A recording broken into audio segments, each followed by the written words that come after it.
if I was to sum up everything that's in this book and what this is about us coming to a realization of our true self in true reality of experience. I just had a conversation before coming here today. I was at the mall, and some of you met Bob. Bob came here a few times. Yeah. Remember Bob? Yeah, Bob. Well, I talked to Bob today.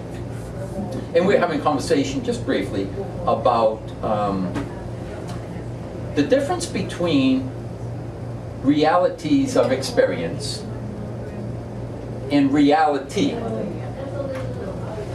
Reality with a big R, and realities with the small r.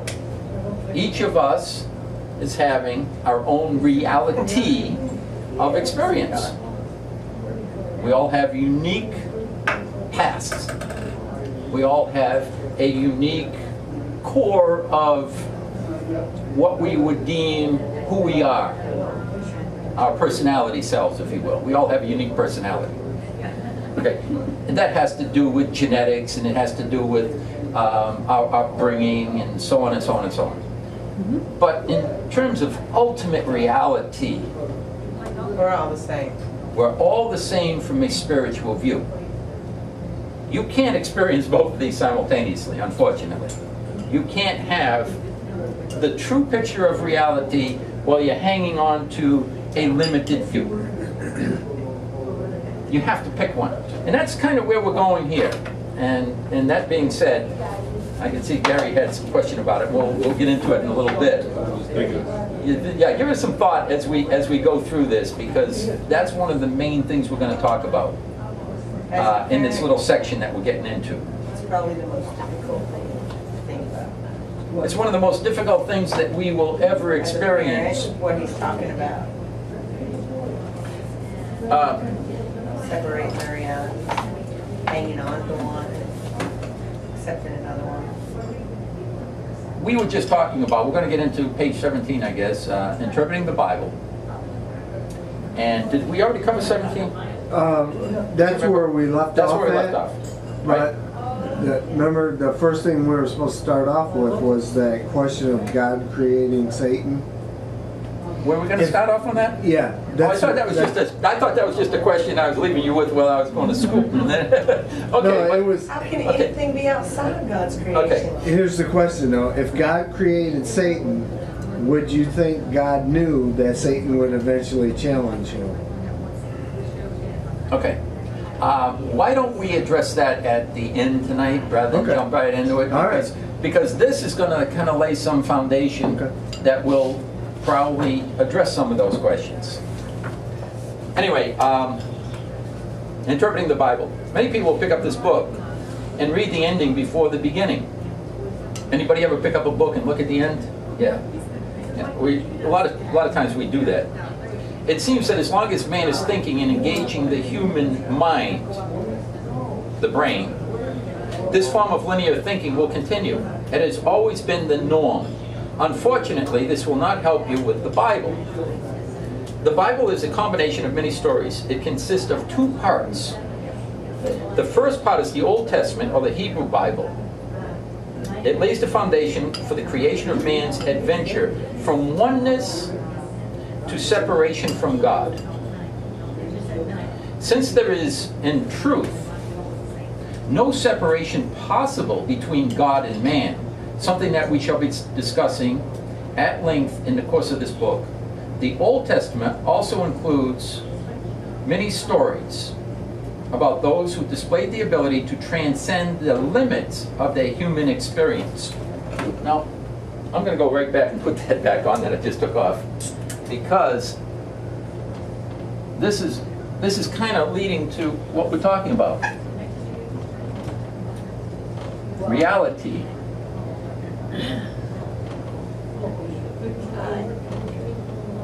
Or E-A-L-I-T-Y. Or E-A-L-I-T-y. Right? No, that's, we know what you mean. Wait, you know what I mean. And remove the second AL. Get rid of the AL. Get rid of that. There you go. I-T-Y. I-T-Y. I-T-E-S? Realities? Oh, yes. Okay. Plural. All right, so we got reality and we have realities. So this one we're going to say is spirit, and this one we're going to say is ego's perceptions.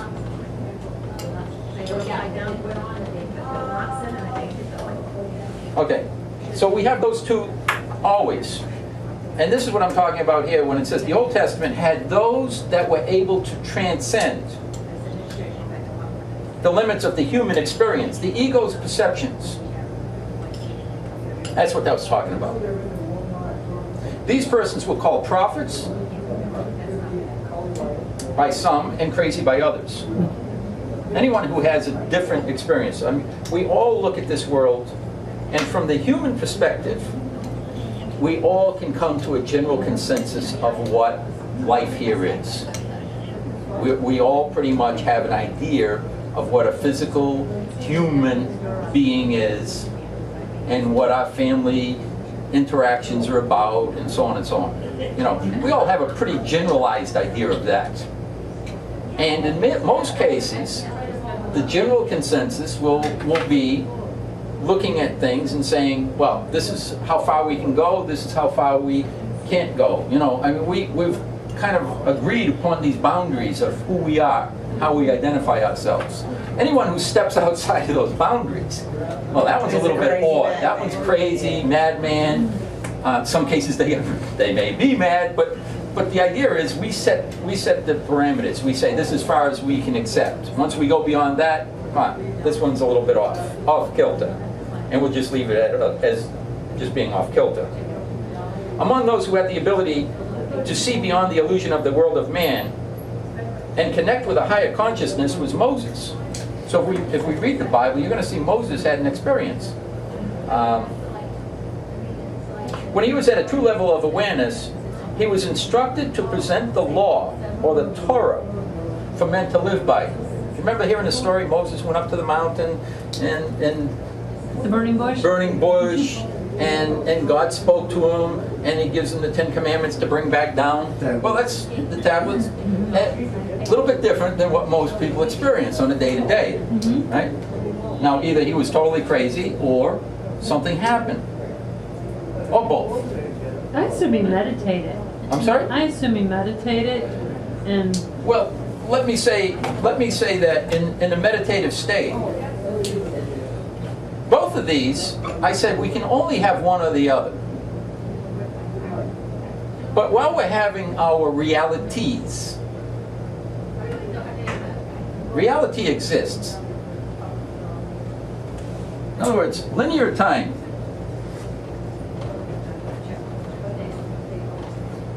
Linear time is something that we live by in this world. As I say, we're all in agreement that we have a beginning. We live, we're born.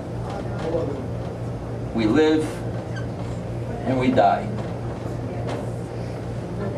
Human life. We're all in agreement that we see this, we witness this, we know it, right? It's inevitable. It's inevitable relative to this dimension. It's what linear time is. We're born, we live, we die.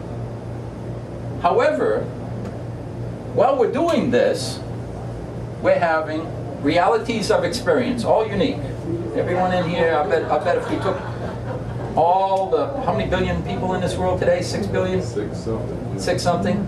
We take 6 billion people, I'll guarantee you each one of them has a unique reality of experience. Not one is going to be the duplicate of another. They're all even identical twins. Identical twins are not going to have the exact same reality of experience because Their perceptions are going to be different. they're going to perceive a little bit different. They're going to have different experiences. They're going to have different friends. They're going to have different relationship with the mother-father. The mother-father are going to relate to each one, maybe a little, even if they try to. I'm going to love them identically. I'm going to treat them identically. They're not going to. It's not going to happen. Because they'll get a response from one that they won't get from the other, and they're going to react to that. Okay? We do this. That's the human interaction that we go through. So everyone's going to have a unique reality of experience. However, there's something else going on beyond what we perceive in every given moment. Because, now here we're getting Now we're going to get deep into the book. We'll jump back into this later. Now always is. The past, the present, and the future, all together equal the now in terms of reality.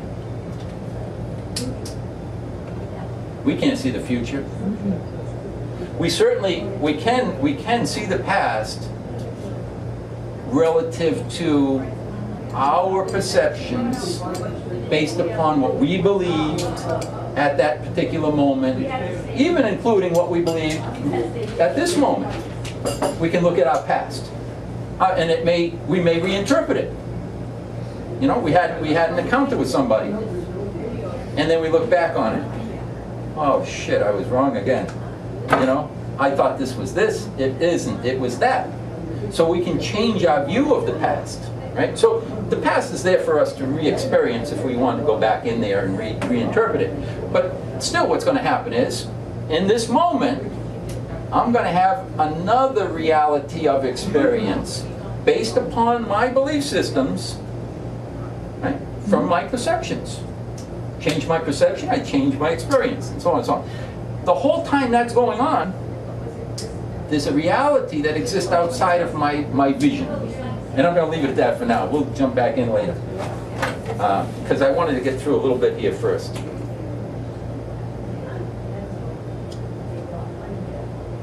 As Einstein teaches us, everything is relative. And so it is with the law. When Einstein said everything is relative, and that's kind of what we're talking about here, each of us has a perception. Someone comes in here and does something, whatever it is, it doesn't matter, comes in with a gun, robs that person over there. Each of us is going to respond to witnessing that and have a whole different reality of experience about it. It's going to be unique to all of us. It's relative. Everything's relative. And what is going to be relative to my past and my moment can't be relative to Ginger, or to you, or to you, or to you. Each one's unique. Has to be, because we're unique frequencies, we're unique past, we're unique everything, right? Everything's relative. Until we get to reality. But in our illusionary world, in our perceptual world, it's uniquely ours. So Einstein was kind of a very spiritual man that most people don't understand. Because our minds had no past experience on which to weigh or to judge each moment, it was vital to set up laws to act as guidelines. Okay, now we're talking about the Ten Commandments. And later we'll explain that a little deeper. But you see what I'm saying here? In order for a human being to interact in this world, or let's say even react in this world, in order for us to react in this world,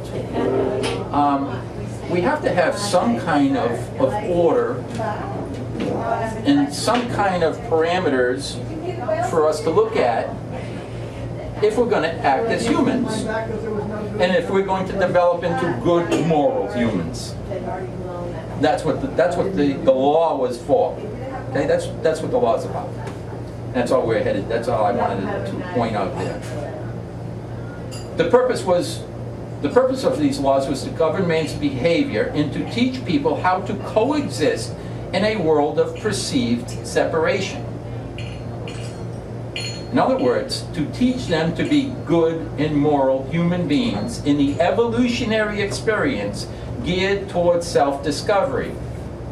And then I called that the death experience. And later we'll talk about why I refer to it as the death experience. That's not life. This isn't life. Not what people are looking at and hanging on to as their reality. That's not life.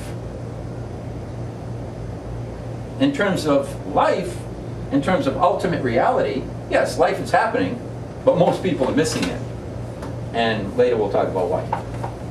The second part of the book, second part of the Bible, known as the New Testament, contains a lot of the same information. Nevertheless, a shift takes place. This shift involves moving beyond the idea of merely becoming a good human to the point of actually accepting the consciousness of oneness, i.e., the birthing, the rebirthing. Many people have heard that they must be born again in order to establish themselves a place in heaven. In fact, this is the primary message of the New Testament. You could say that the New Testament is a progression or fulfillment of the Old Testament, and as such, it requires you to expand your vision. This shift will move you from darkness, which is death, to light, which is life. So in other words, it's going to move you from, I'm going to put over here, light and dark. Can I get you something? Sure. You want me to pinch it? Reality. I'm also going to put over here life and death. Okay? Our realities that we experience as humans is seeing things through our perceptual vision, and we're interpreting relative. Like Einstein said, it's all relative to what we know to be. That's death. That's what death is. Reality, life, it exists. We're not experiencing it for the most part. And that's kind of where we're headed here. So when they say you must be born again, I'm in 100% agreement we must be born again. In other words, we must transcend from viewing through human eyes, our human perceptions. We must transcend from this and move back into our spiritual view. That's what rebirthing is about. And as we get just a little bit deeper here, I think it's going to become a little more clear.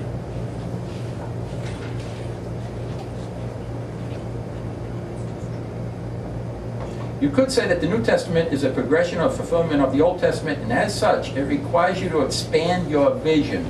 This shift will move you from the darkness, death, to the light, which is life.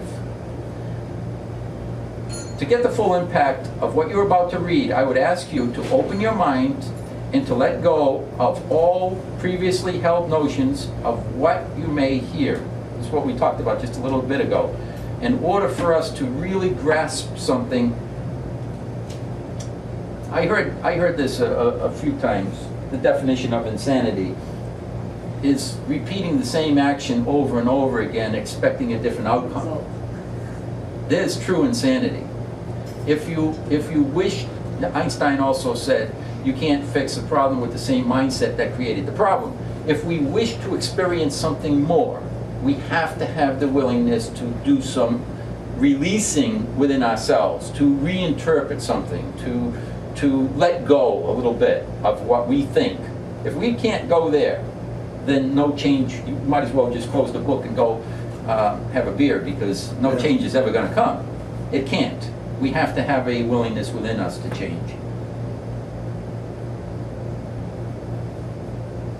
Many terms will seem clear, or if familiar, they may carry meanings different from those that you have used or you're used to. If sometimes does not show. We've got another typo here. Let me make a note here. And see, this is good. If at times does not show itself clearly, it may be necessary to reread the section while opening your inner sight. It is only your inner sight, your higher self, that can recognize truth. And again, this is vitally important when we recognize that there's always two ways to see things, to experience things. One is looking at it through our human ego perceptual mind, which we're all pretty familiar with because we've been practicing using it our whole life. The other is our spirit, the spirit within. that which is connected to God, that which transcends this dimension. So we have both of these available to us. If we don't move into the spirit, we're going to always be looking with a very, very limited tool.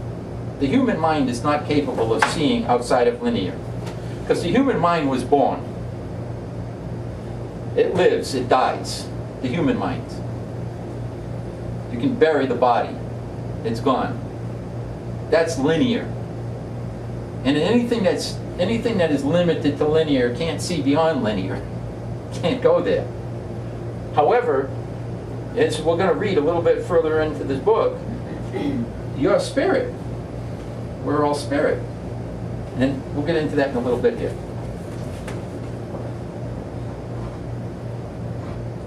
Although I have included many references to the Christian Bible, I do not feel that it is the only source for truth. Why do I say this? Truth belongs to God and is universal, beyond man's perceptions. The Bible is one source of truth, although it is often the source of misconceptions and misinterpretations. Once you accept one of these misinterpretations as truth, it is extremely difficult to change your mind back to reality. Again, with that pattern, we hang on to something. Oh, you can't tell me anything. I already know all the answers. We've all had, I don't know how many here, I think we've all been exposed to teenagers. And they pretty much have all the answers at one point in life. They know everything. And when they're in that mindset where they know everything, it's pointless to even talk to them. I mean, there's no way. There comes a time when they're receptive, hopefully, and then they come to realize that there's a lot for them to learn. And maybe they might even learn something from you.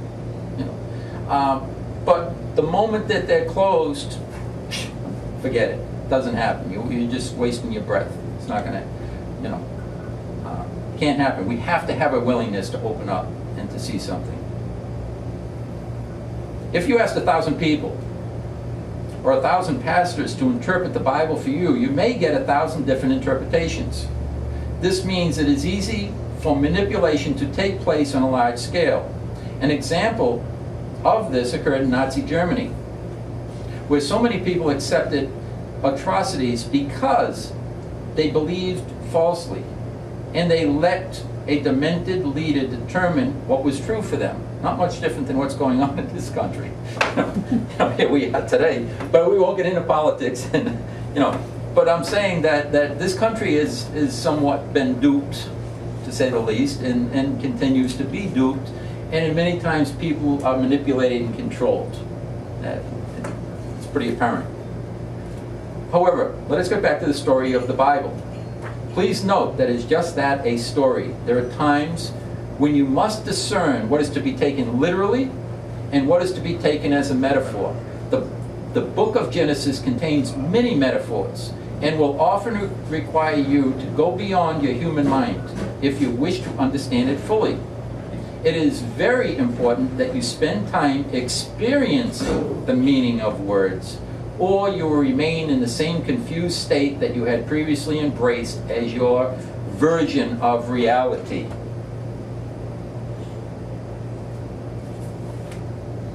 We can shift. Each of us can, because even though we have ego minds, ego human minds, we also are spirit. Both, everyone, and we'll talk about that a little bit later, but we have it within us to shift and to experience everything in this world from a whole different mindset. Every single moment. Or not. We can keep going the way we've been going. We're pretty good at it. The world's a good example of something that is locked in the same mindset. You go back all through it's interesting, if you look at history, there's been war since the beginning of time, and here we are today. Not much has changed. We still of that same mindset. We still seem to have that tribal belief. Mine over here and yours over, and we're going to fight each other. But we'll talk about that later. For those who wish to research further on their own, you will find that there are various translations of the Bible. While most are most of them are similar, there are some that may be more or less using the modern language. Some that aim at an exact word-for-word translation, some that eschew certain terms, etc. I have used the standard version. I say in here I use the standard version because not because it's the easiest to understand, but because it stays a middle ground. I used it really because... What do you mean standard version? This is the standard version, this one right here. It's the revised standard version. It's got a little bit different translation. Actually, personally, I've got 5 different Bibles. Personally, I like the old King James version. Maybe because it's the hardest one to look at and understand. I don't know. But the guy that I had working with me editing the book, he preferred this one. He thought, oh, this is the one that's kind of like mid-ground.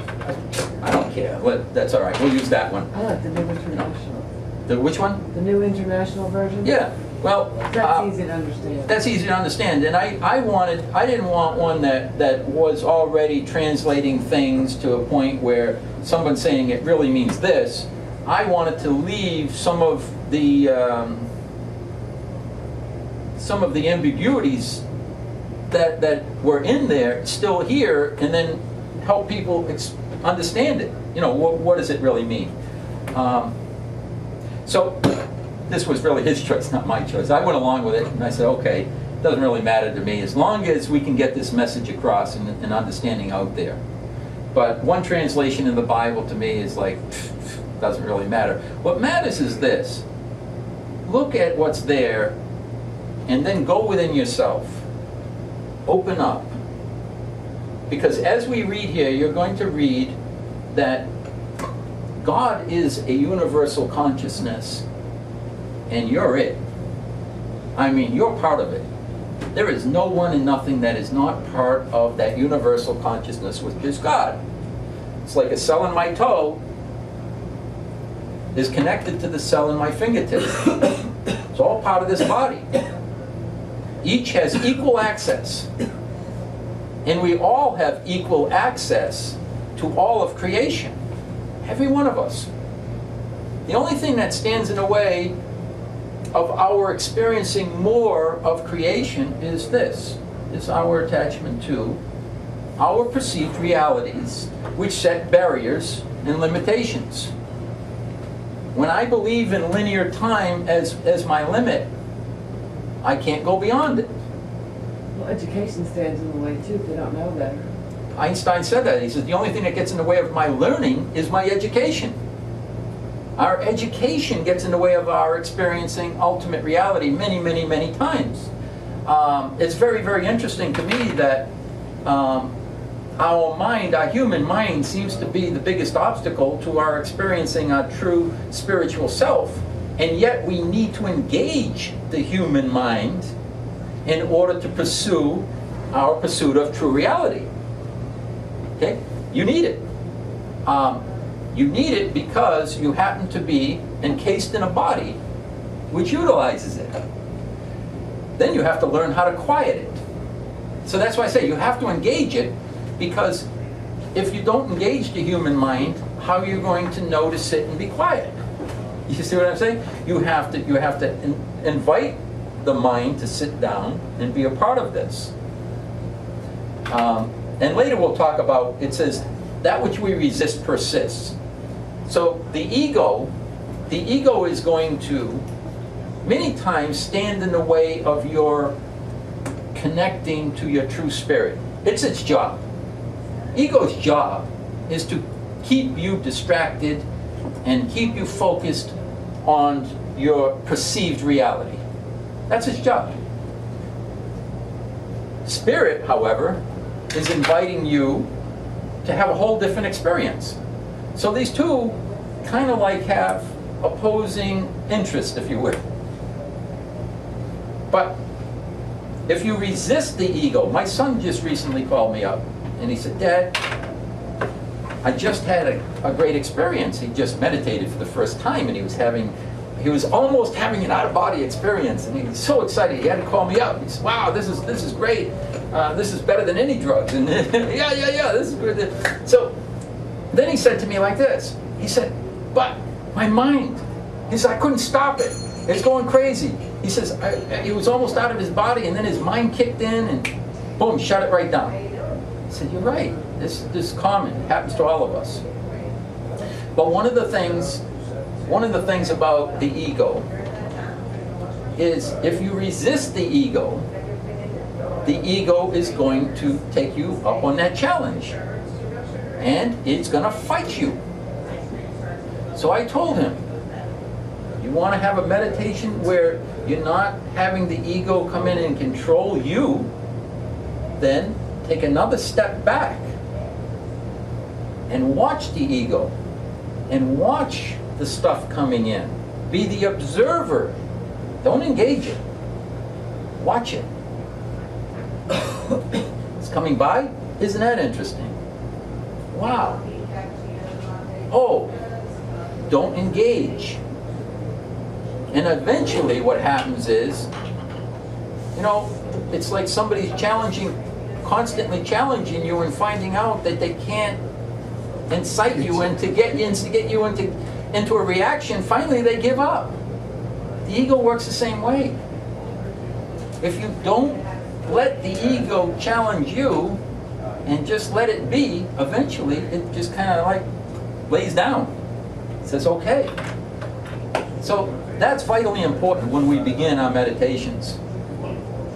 That we don't engage the ego, observe the ego. And later we're going to talk about, just happened I opened up the anatomy of the soul. I didn't quite mean to do that, but here we are. I was going to wait until we got later into the book. But the anatomy of the soul, and I talk in here about the I am of the soul. And the I am of the soul is really the decision maker. Now most of us are so much into the sleeping state, the death experience. You could say the sleeping state, the death experience, viewing our limited realities. We're so much enthralled in that we forget that we have the ability to really take command of who we are. Most people, I remember people talking about the Course in Miracles. And they said, I don't believe in the Course in Miracles. I don't like it because it's a form of brainwashing. And they want to control you. And so on and so on. And I look and I say, well, wait a minute. Let's talk about control for a second. In this world, ego has been running the show for almost everyone out there. Almost everyone out there is controlled and has given over control to their egos, to their perceived realities. They can't experience reality because the perceived reality takes precedence. And so we go into a reactionary mode. We all learn how to react. We react to everything. We're conditioned. We're trained to be good humans. And so this is what we do. We react rather than interact. So when I say the I am of the soul, you have to look at the soul as being like three parts. I have the I am, that's me, I'm in charge. I have the ego, and I have the spiritual side. One of these is going to give me the picture of reality. One is going to give me a perceived reality. In every moment. Right? So it's A or B. So, what people forget, they forgot that they're in charge. How many believe we have free will? We all agree we have free will. Everyone agrees. Free will. Who's going to make the decision? Free will to do what? What does that mean, you have free will? Means I have a choice. Choice. To do what or what? Be good or bad. Choice to do what or what? To make a decision according to, you know, whatever part of me is controlling me. Well, wait a minute. Whatever part of you is controlling you, Well, conscious, subconscious, spirit, ego. okay? Well, that's my point. Nothing can control you, right? If you have free will, the I am of your soul is ultimately the controller. It may not take the job. May not be doing its job. As a matter of fact, most people, it's not. Most people are on autopilot. What is the difference between the I am and the spirit and ego? I can see the difference between spirit and ego. So what is the I am? It's the core consciousness of who you are. And that's not spirit? I would say if you're going to look it's the decision maker. It's an aspect of spirit, yes. It's an aspect of spirit, but it is the how would I put this?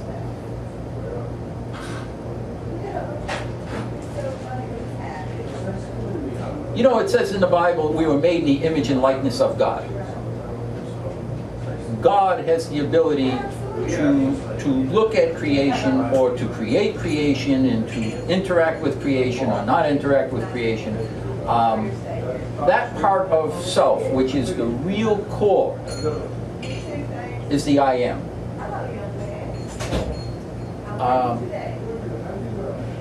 If we are truly spirit, even though we don't pay attention to that or recognize that sometimes, because we're focusing on the ego part, but if we're truly spirit, what is the difference between that and the I am?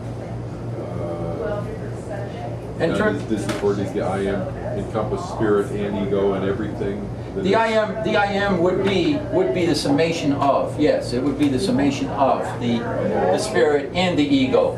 It's the whole.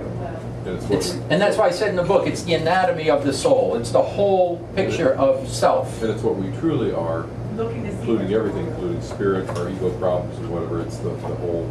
Now the Course of Miracles would say that no, you're not the ego, because the ego, according to the Course, the ego is not real. Only the spirit is real. I would say, I would have to say that the ego is a part of self. I wouldn't deny ego. It is a part of self. It's a part of the soul. If it wasn't a part of the soul, how could we be lost? How could we buy into the illusions that we buy into in this world? Why would we be sitting here confused? Okay? If it was not a part of the makeup of who we are as spirit, as the core. And this is why, like I said, the ego will challenge you. Well, if it wasn't there, if it wasn't a part of you, how's it going to challenge you? How could you even have any of this experience? Okay? Later we'll talk about why God created the system of creation to begin with. But and here I said God created creation to experience itself to itself. And later we'll get into that a little bit deeper. But for now, I wanted to get back to where we were here. It's very, very important that we recognize that we do have different parts of self. That's vital. Because if you don't recognize that you have parts of self, then what happens is you'll never realize that you have the responsibility to take control. Right? We have free will. Well, to have free will means you have to have a choice. In order to have a choice, there has to be a choice, this over this. You're not puppets. I remember I had a customer come in here a few months ago and he said, I don't believe in free will. Okay. Well, you don't believe in free will, so what are you, a puppet? I mean, are we just puppets here on strings? A lot of people feel that their life is preordained, like it's already mapped out, and some of them don't believe in free will. Well, I know Raja Yoga believes everything's predetermined. Well, let me say this, and we've talked about this in the past. Everything is predetermined relative to this moment. Relative to this moment, everything is predetermined. I think God knows what we're going to do, but that doesn't take away our free will. Yeah, because that goes right along 'Cause with he's all-knowing. Satan, Yeah. right? Well, let me go into. I wasn't going to go here, but let's go. Let's go somewhere else, just for the moment. Okay. I thought we'd do this a little bit later, but here we are. Let's go back to the now. Seeing as how we jumped in so deep. The past, the present, and the future exist now. Now, here's the kicker. Here we are in the now. This really takes a stretch of the imagination. There are infinite potentialities, or paths, if you will. Here's a linear line. The past, the present, and the future on this linear line. Talking about predestiny now. This linear line, on this frequency, does exist and has an outcome. It's going to be here along the way. Is that preordained? That's what preordained is. Okay? But guess what? We have just questioned our core beliefs. So now what happens is, rather than go here, we took a turn. And now it's headed this way. What was predestined on this linear track is no longer going to come out on this linear track. Not to say that it, now here is where the stretch has to come in, not to say that it doesn't exist within a different dimension of time and space. Okay, quantum physics is starting to talk about quantum universes and quantum reality and so on and so on. When we are in this moment, every thought you have, and the Bible talks about this, every thought you have is creative. It's energy. And it goes out. And as long as you stay on a certain track, an outcome is going to come from that particular frequency that was created. But because we have free will, we're constantly altering our thoughts and our beliefs, and we're changing things. This is why if someone tells you, this is going to happen a week from Tuesday, maybe, maybe not. In this given moment, it's ready, it's set, it's going to happen. Change the vibrations, it's not going to happen anymore. It can't. You just change the frequency. Okay, so preordained, if we look at it, every given moment, the next moment is preordained. Providing everyone was to stay exactly the way they are, providing everything is on the exact same frequency, it's going to come out. But in terms, again, now this, and now what we're only talking about here is we're talking about this dimension, we're talking about realities of experience.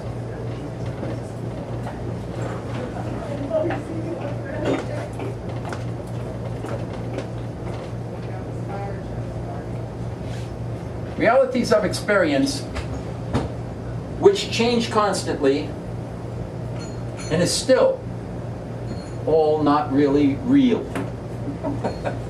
Okay? It's an illusion. If it happens or it doesn't happen, in this dimension, when you compare it to true and ultimate reality with the big R, anything that happens over here is not real compared to that. And that's hard. I mean, we jumped in pretty deep, and I didn't want to get this far into things right at the very beginning before we built the foundation. But when you brought up, you know, preordained, it's a very, very deep subject. Mm-hmm. So is something preordained? Yeah, everything's preordained. I like the way it was described to me once before. It's like going into a movie theater, and your life is that movie theater, and you're 18 years old, and you're drinking and partying, and if you stay in that movie theater and you continue on that path, you know, die of a drug overdose at age of 30. But if you get focused on your schoolwork and you choose to give up the drinking and partying, you may live to be not 80. You know, there's all different types of variables based on the choices you make. Choice. Everything's about choices. So you leave the theater and you go Yeah. on a different path. Right. If I stepped outside right at this moment and walked across 41 and got killed by a car driving by, okay, I could have chosen to write something on this board and take 5 seconds more and not had that experience. Our choices in every given moment are altering our destiny, if you will. So we've, in a general sense, let's say in a general sense, we've all come into this world with an objective. We all do. How we attain or don't obtain that objective is relative to choices along the way. And our destiny is subject to change in every given moment. And this is exactly why I know I was instructed to write this book and to help people understand the true purpose of why we're here, and to help people understand that for the most part, the majority of people are missing the boat. They're not doing the job they came here to do. They're not waking up and living the awakened state that we've all come here to live. They're not learning to love one another unconditionally, which is our real objective, is to know ourselves and to know God. The great majority are not doing that. Now, I'm not going to get into the reasons why, because I can't tell you all the reasons why. I can just tell you it's not happening. If all of these things are, all this myriad of choices and directions are illusions, not really real, how do we find reality? How do we experience reality and find what is real in this moment? For one thing, now here's where the Christians would come in and say, because I was raised Christian, I talk a lot about Christianity rather than other religions. The Bhagavad Gita would say, if you ask Krishna, Krishna will guide you. Okay. As a Christian, our job would be to invite the Holy Spirit, which is the, I used in my book, the Holy Spirit is the orchestrator of creation. It's also our link. In the book, not only did I talk about the anatomy of soul here, but I talked about the anatomy of God. And we have God the Father, which is, here, let's take and wipe this off for a second. And let's say, we're going to use our imagination again. Let's say that whiteboard goes infinitely in every direction. Can we all imagine that for a second? If we, imagine it goes all directions infinitely. There's God. That's God's consciousness. So now God created creation out of itself, because where could it go? God is everything, right? So that means anything that comes from God has to still be part of God. In ultimate reality, there's no separation. There's the Holy Spirit. And now we have the Son. Father, Son, Holy Spirit. So where would the Son go to find true reality? Would ask the Holy Spirit to connect back to the Father. Consciously now. I say only consciously because there's really no separation. That's what I said at the very beginning. In ultimate reality, you can't separate yourself from all that is. None of us could. There's no such thing as a separation from God. we can go into a dream state. So Bruce, don't you experience ultimate reality by practicing unconditional love? Yeah, absolutely. And we were gonna talk about unconditional love here a little bit when we get into where the fall came. How did we go to sleep? See, if we're sleeping, either we're awake or we're asleep. Okay, if we are asleep, which I believe we are, the Bible talks about being asleep, talks about waking up from the dream, talks about death. If we're asleep, how did we go to sleep? By eating an apple. By eating an apple. So we went to sleep. All right. We're gonna jump ahead here. We're gonna jump ahead here to page 27, I believe it is, the moment of choice in the Garden of Eden. We have the tree of life, and it just happens, I brought along a salt shaker to represent the tree of life. Here's the tree of life. It's white, pure, unconditional love. And then there's the other tree talked about, the tree of good and evil. Also says this in the Bible. It says if you eat of this tree, you're going to die. You're going to go to sleep. You're going to have a death experience if you do this. And I brought along here some pepper to represent the tree of knowledge of good and evil. And here we have white, black, and gray. I had all of them in there. And usually what happens is, if I'm going to have this experience, I'm going to be judging. I'm going to move from my life, which is the awakened state, one with God, unconditional love, and I'm going to judge things. I'm going to put a value on them, and rather than experience reality, I'm going to have the small r, I'm going to have a reality of experience.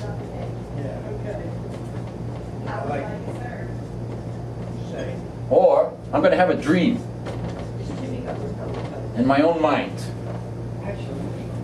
That's what I'm going to have if I choose the tree of knowledge of good and evil. If I am going to put a value on this moment relative to my interpretation as a human, I'm not going to be experiencing ultimate reality. I'm not going to be experiencing unconditional love. I'm going to be experiencing something in my own mind. And usually that something is going to be something that's mixed with good and evil and everything in between. And I got a mixture. And this is a good representation of what we experience as humans. A combination of good and evil. There it is. It's not unconditional love. This is representing the true reality. This is God. This is spirit. But the other is my mind. Is my mind. Usually most people's minds are some kind of mixture between good and evil. Somewhere in between. Some even might have a little of the gray. Not, most people probably have gray. They're not going to be all good, they're not going to be all bad. The Bhagavad Gita talks about the stages that we experience in the human self. And it says we begin in ignorance. Then we move into passion. And then we move into goodness. And it says in every given moment, you're not one or the other, but a combination of all of these. Same thing. You see how it's bringing us to the same picture? We're getting a clouded vision. Now, you see how it's relative? If one person has a little bit more of the good, we got a different combination here. Somebody else has a little bit more of the bad. I got another combination. So, depending on how much good I put into it or how much bad I put into it, I got a different combination, which gives me a different experience. You see how Einstein said everything is relative? It's always going to be relative to our degree of good and our degree of bad, how much of an attachment we have to one or the other. That's the dream state. This, the unconditional love side, already exists. It's always here. The moment I let go of my perceived reality, the other is waiting for me. So again, here's where the Course in Miracles says, what we're experiencing as a reality of experience, I don't care what is going on, if you've used judgment to get to where you are, it's an illusion. It's not real. What's real? You know what's real? Ultimate reality. Ultimate reality is real when I let go of all of my judgments. I'm back with God, where I began. God is unconditional love. I'm unconditional love because I come from that. Well, since God created everything, why was it created where we had the opportunity to become so judgmental? Well, as I said earlier, Would you rather your destiny be spelled out for you, or would you rather take the chance and make a choice? well, I see where you're headed. Why would God give us the experience Freedom of of being choice. human? Why would we ever go through any of this? And I've said this before. God created creation to experience itself to itself. Let's go again. Kind of like just for fun? God did this just Yeah, for let me say yes. Yeah. Let me say God created creation for fun. Okay? Now, who creates the anxieties? Who creates the frustration? We do as Who humans. creates all of our struggles? We do as humans. God didn't create the struggle. Yeah, no. We do. God doesn't create our attachment to form. We Yeah. do. Oh, that car that I just saw, I gotta have that car. I'm banging my head against the wall. I gotta have that car. I'll do anything for that car. And I'm frustrated. I can't have it. But we Well, wouldn't you know what? have such an attachment to that stuff if God didn't have it where a veil came over us when we came down here. Yeah. In other words, say? creation wouldn't be if God didn't Veil. create creation. Say that The again. veil. The veil. Where you can't, where you're not aware of any other experience other than what you're focusing on here. But see, if you look at it this way, Or experiencing here, I should say. God created creation to experience itself to itself. God doesn't have, believe it or not, here's a kicker. Here's what we have a problem with. God doesn't have an attachment to good and evil as we do. We think God does because we're trained to think God does. And I brought the Bible along because the other day I just happened to open this up for today. And I opened up to this page. And this ruler went to Jesus. And he said, "Good master," good teacher he called him. Good teacher in this book anyway. It was good master in King James. "Good teacher, what shall I do to inherit eternal life?" And Jesus said to him, "Why do you call me good?